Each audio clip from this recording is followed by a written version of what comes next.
బాబాయ్ హోటల్ ఇక్కడ నల్లగొండలో ఓపెనింగ్ రావడం జరిగింది. ఇలా దినేష్ రెడ్డి, కృష్ణారెడ్డి గారు ఇలా ఓనర్స్. దీనికి 1942లో స్టార్ట్ అయిన బాబాయ్ హోటల్.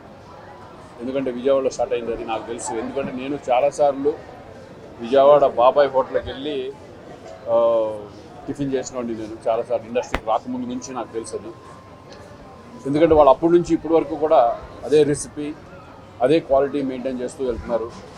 అలాగే ఈ టైంలో ఎక్కువ ఫ్రాంచైజీలు రావడం, మన హైదరాబాద్కి కూడా ఎన్నో బ్రాంచెస్ రావడం కూడా చాలా సంతోషంగా ఉంది. ఎందుకంటే ఫుడ్ ప్రియులు నిజంగా ఈ టిఫిన్స్ ఎంజాయ్ చేసేవాళ్ళు.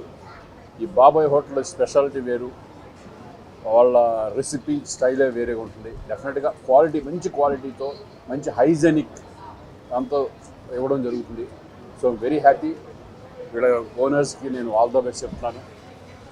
ఇంకా ఎన్నో బ్రాంచెస్ ఓపెన్ చేయాలని మనస్ఫూర్తిగా కోరుకుంటున్నాను. All the best. Thank you.